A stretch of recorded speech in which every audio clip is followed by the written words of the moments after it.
ગુજરાતમાં તાજેતરમાં પડેલા માવઠાએ ખેડૂતોની હાલત કફોડી કરી નાખી। એક તરફ કુદરતે ફટકો માર્યો તો બીજી તરફ સરકારે સહાયની મોટી જાહેરાતો કરી છતાં ખેડૂતોને સહાયના નામે ફદ્યું પણ મળ્યું નથી। સરકારે કરોડો રૂપિયાના પેકેજ જાહેર તો કરી નાખ્યા, પરંતુ હજુ સુધી ખેડૂતોને કોઈ આર્થિક સહાય મળી નથી। ગુજરાતના અન્નદાતા પર કુદરતનું કેર વરસ્યા બાદ હવે સરકારની ઉદાસીનતાએ તેમની કસોટી કરી છે। માવઠાથી થયેલા નુકસાનની ભરપાઈ માટે સરકારે કરેલી મોટી જાહેરાતો માત્ર ઠાલા વચનો સાબિત થઈ રહી છે। હજી સુધી ખેડૂતોના ખાતામાં એક પણ રૂપિયો જમા થયો નથી। ખેડૂતોને સહાયના બદલે માત્ર ફોર્મ અને પ્રક્રિયાના ચક્કરમાં ફસાવી દેવામાં આવ્યા છે। પાક નુકસાન સહાયના ફોર્મ ભરવા જતા ખેડૂતો વધુ પરેશાન થઈ રહ્યા છે। મામલતદાર કચેરીએ ખેડૂતોએ ઉગ્ર વિરોધ નોંધાવ્યો છે। તેમની માંગ છે કે ફોર્મ ભરવાના સ્થળ પર પીવાના પાણીની વ્યવસ્થા અને સિસ્ટમમાં વધારો કરવામાં આવે।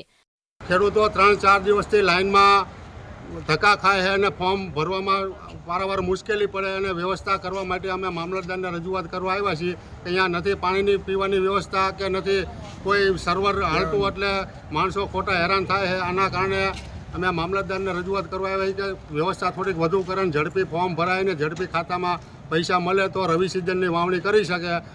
સરકારી કચેરીઓમાં કલાકો સુધી લાઇનોમાં ઉભા રહેવું અને 7/12 પોર્ટલ બંધ હોવા જેવી સમસ્યાઓ ખેડૂતોને માનસિક ત્રાસ આપી રહી છે। 7/12 પોર્ટલ બંધ હાલતમાં હોવાથી ફોર્મ ભરવાની પ્રક્રિયા ઠપ થઈ ગઈ છે। ખેડૂતોને કલાકો સુધી લાઇનમાં ઉભા રહેવું પડે છે। ખેડૂતોની સરકાર સમક્ષ માંગણી છે કે જો આપવાનું હોય તો આપો, નહીં તો ખોટી આશાઓ ન આપો। બીજું દાખલામાં ફૂલ ગળદી થાય છે, 7, 12 ને 8 અને પિયતના દાખલામાં બહુ ગળદી થાય છે। કોઈ જાતની વ્યવસ્થા નથી અને ખેડૂત જો અહીં આવે તો ખેતીનું કામ અટકે। રોજવારો જાય તો 400-500 રૂપિયા રોજ પડે, તો જો આપવાનું હોય તો આપો, નકર તમે ના પાડી દો, કંઈ વાંધો નથી અમને। પાક નિષ્ફળ જતા જગતના તાતની આર્થિક સ્થિતિને મરણતોલ ફટકો લાગ્યો છે। નવું બિયારણ ખરીદવાના પૈસા ન હોવાથી તેઓ નિરાશામાં ગરકાવ થયા છે।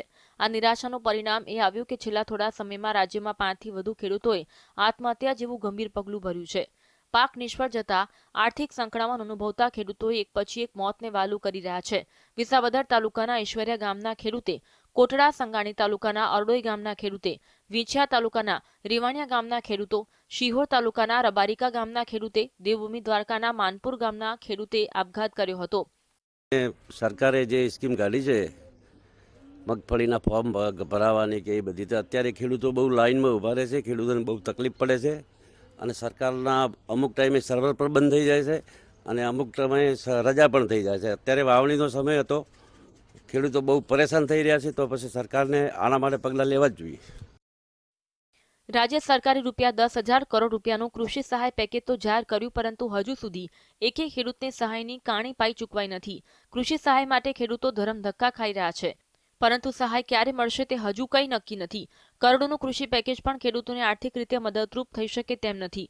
ત્યારે સવાલ એ છે કે આપણા અન્નદાતાને ક્યારે સહાય મળશે? શું સરકાર માત્ર જાહેરાતો કરી સંતોષ માની લેશે? વહીવટી તંત્રની બેદરકારી અને ઢીલી નીતિને કારણે ગુજરાતનો ખેડૂત આજે મરવા મજબૂર બન્યો છે।